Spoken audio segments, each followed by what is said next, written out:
name is Mike Mahoney, and I'm a graduate student from Maine University, as Sam mentioned earlier. And I'm also an associate with the Wells Reserve Coastal Training Program. And today I'm here to talk to you about the New England Climate Adaptation Project, commonly referred to as NECAP, which is about building the capacity of coastal communities to manage climate change risks. This is a collaborative project involving MIT Science Impact Collaborative, the Consensus Building Institute, and also the National Estuarine Research Reserve System, and also 4 municipalities.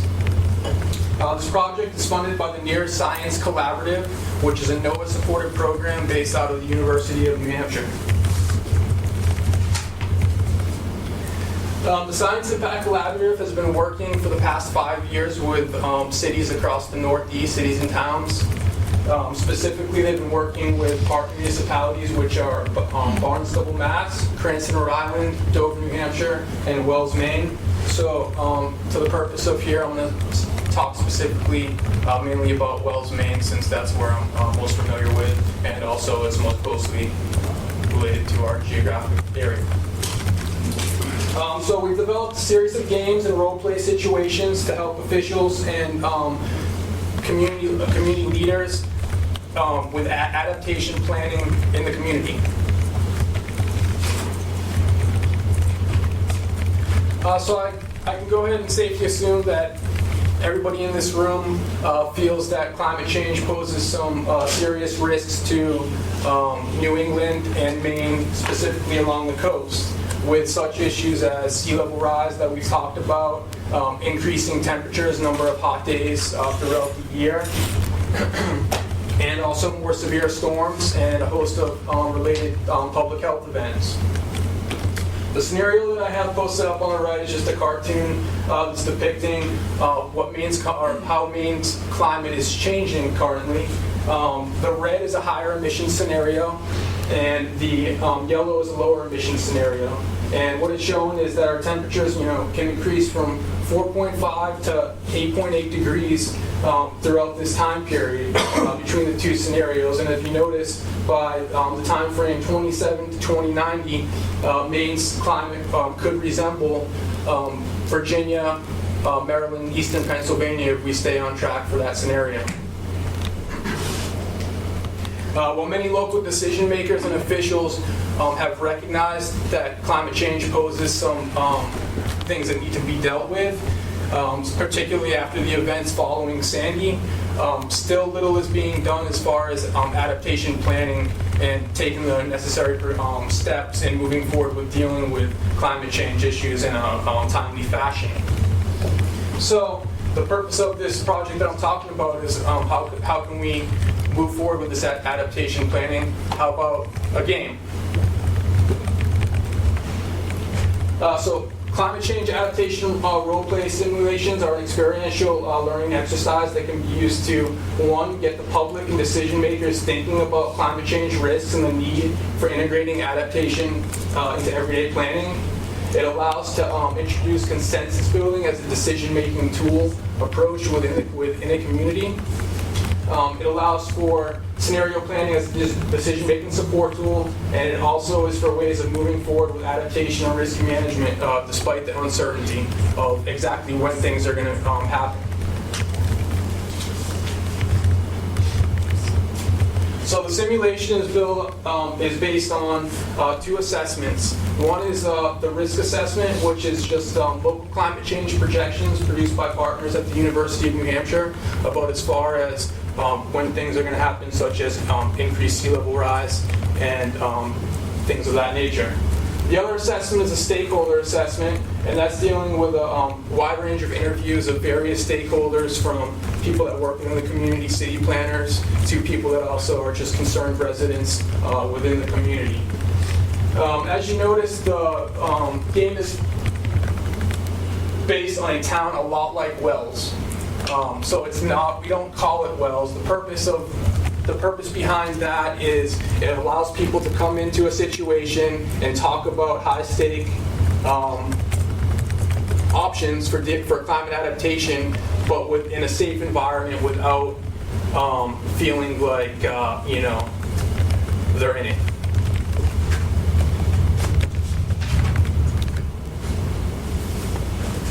So what we found from the assessments are, is that little is being done to build climate change risks into everyday decision making, such as planning and infrastructure decision.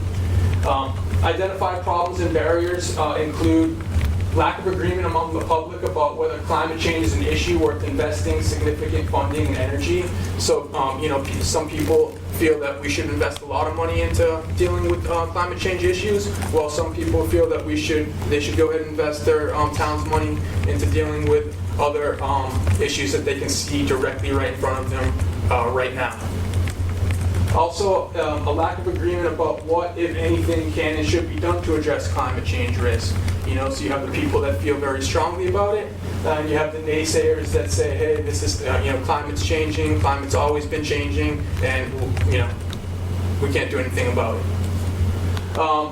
We've also realized that there's perceived inability to deal with uncertainty associated with climate change impacts, what will happen and when, as well as perceived inability to convert climate projections into meaningful actions. Okay, so like Pete mentioned earlier in his presentations, he talked about as far as sea level rising here in the future, there's people that, we might not have the sea level rise down to an exact set date. We know that it's happening, it's going to follow this parameter, but people are, have a hard time grasping that concept. And also a lack of resources and capacity to plan and prepare for climate change. So especially since 2008, when the economy hit, many local planning offices, that were well staffed started to dwindle down in numbers. For an example, I go to school in Keene, New Hampshire. It's not on the coast, but as far as climate adaptation goes, the city planner there had a staff of 8 prior to 2008, and then his staffing got cut to 3, and now it's actually just him dealing with all planning issues for the city of Keene. So it becomes very difficult to deal with planning issues with limited manpower.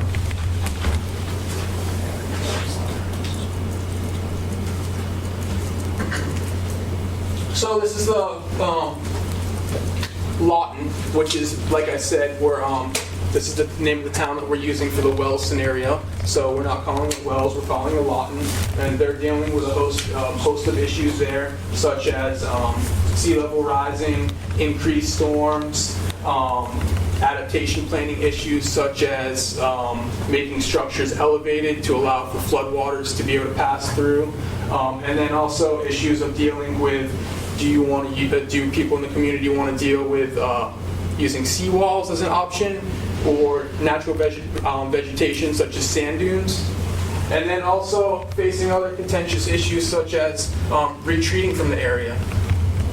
So those are all things that are discussed and allow people to talk about in a safe environment without such heated emotions.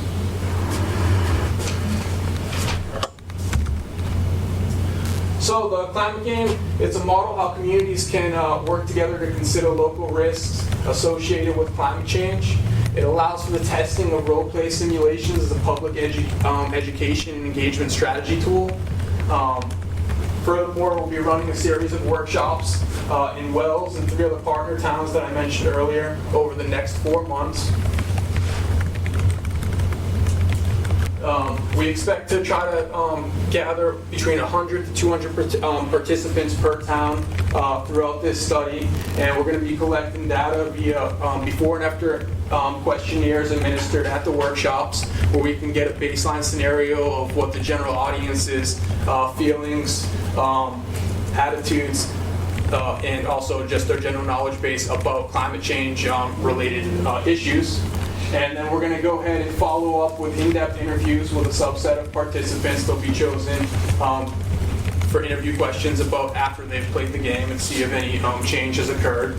And then we're also going to observe for changes in the community planning adaptation actions. So we're going to have people that'll be going out in each of the partner communities. So for example, Wells, and they're going to observe city officials who have participated in our climate change role-playing game and see if there's any differences from before of how they conducted their meetings in regards to climate adaptation. And then we'll have debrief sessions with key decision makers and officials, and gather data from them and their thoughts on using climate change game role-playing scenario as a possible climate change adaptation tool. So the next slide here is called Overcoming Obstacles. In order for to be effective, coastal communities are going to need to generate increased public awareness and understanding of climate risks facing coastal communities and their surrounding ecosystems. They're going to need to engage large numbers of stakeholders within their community and collaboratively thinking about risk management strategies. So they're going to have to go ahead and bring people, the community together for this to work. And they're also going to need to create appropriate forums for building agreement among conflicting views and interests. So, climate change is a very debated topic, and people feel very strongly about one way or the other in regards to it and how we're going to move forward with dealing with it. So next, we're going to also have to employ innovative risk management techniques. What's the significance of climate change game for Maine? Well, if positive evidence is found about our role-play simulations causing public awareness and concern about climate change risks, as well as support for concerted climate change risk management, then this tool may have significant promise for coastal communities in Maine and elsewhere throughout New England and maybe even beyond. Up here, I just have posted some of the save the dates for upcoming workshops. Wells High School and the Wells Reserve. Wells High School is September 30th from 5:30 to 8 p.m. And then the next workshop is October 16th from 4:30 to 7 p.m. You also received the flyer that has the other 2 dates that are happening later in the year. So like I said, we're going to be having 4 games between now and the end of the year, and they're all in Wells. We usually offer, we will have a dinner provided as well as dessert. It's usually pizza and salad. So I invite you all to come out and play the game, and look forward to hearing what you think of it and also your thoughts afterwards.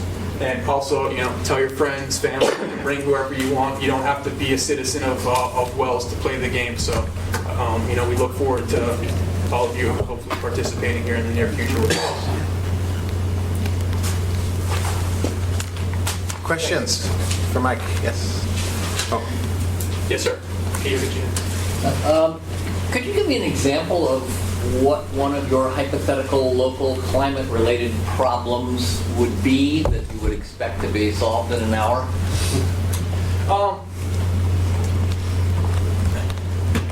One of the, like I said, one of the hypothetical problems. We're not looking so much to solve all the problems in that 1 hour. We're just looking to show that this is a tool, that this strategy can be used to help solve the problems. So if we were to come to that, what would happen? Would you sit us in a group and would you ask us questions? Is there electronic aspects to it? Okay, good question. So what would happen is you would come to the game, and like I said, you would take a baseline survey, and that's just that we're going to analyze later. Is a survey about attitude, your attitude about climate change? It's a multitude of things, yes. Your attitude towards climate change. Do you believe in climate change? Do you not believe in climate change? Things about your community. Okay. Do you think climate change is affecting your community? Yeah. If so, things of that nature.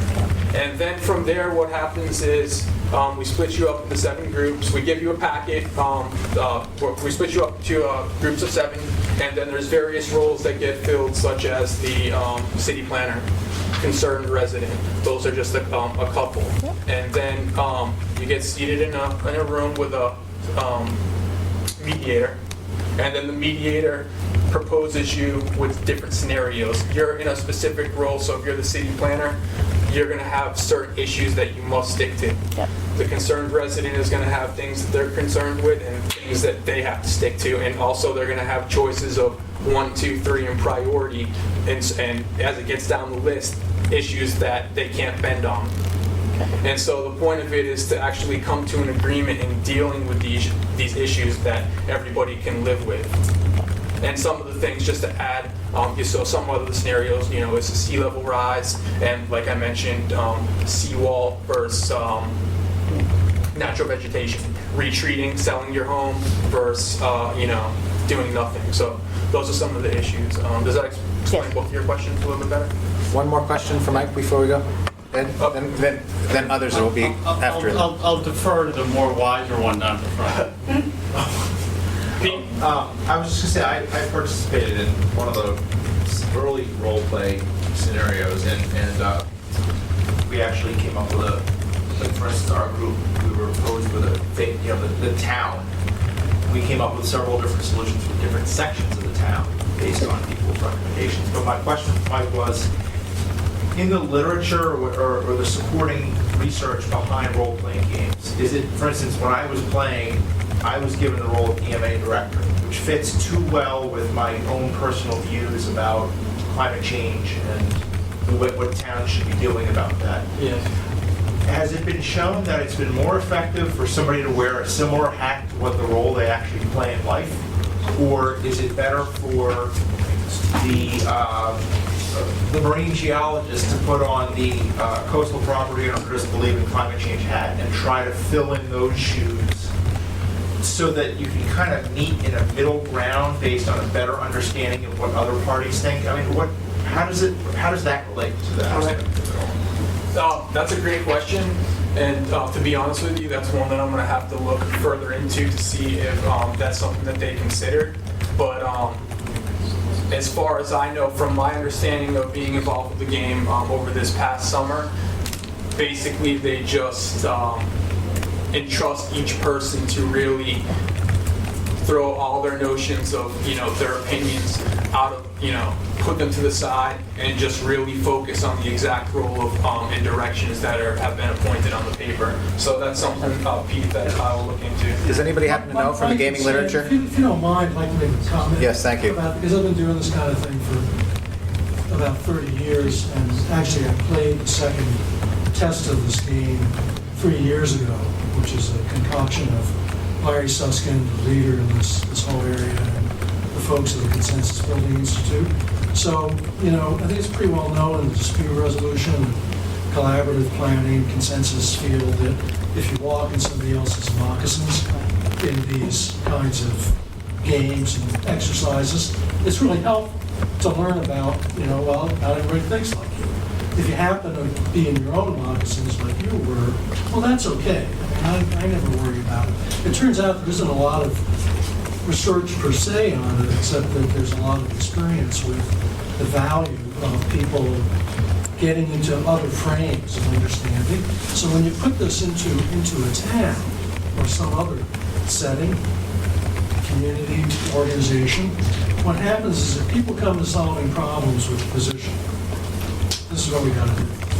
And then that's difficult enough. When you run into the uncertainty of climate change, the need to use science, the very daunting problem of what are we going to invent, as a solution, which Malcolm was thinking of from the state's climate plan, right? We all worked on. Then all those challenges of not being ready to kind of widen your thinking become even bigger. So, I think they're going to find out in this. The original versions of this game didn't involve pre-testing and post-testing, what's happening with people. And they also didn't involve having a mediator there. Is that right? There's going to be a facilitator? Yes, the groups are of 7 people, depending on how many people show up to each event, but at least 7 to play one game. Because And there's a originally facilitator. Larry thought that everybody could just, use consensus building techniques without any preparation, and it just didn't work so well. So you need a little support there. But, I think, didn't you feel that the experience was illuminating, even if you were in your own shoes, so to speak? Yeah, it was interesting to be able to be dictated in terms of how you needed to respond and think about it just from that aspect. Even though in the back of my head, things were gnawing at what I should be saying. So yeah.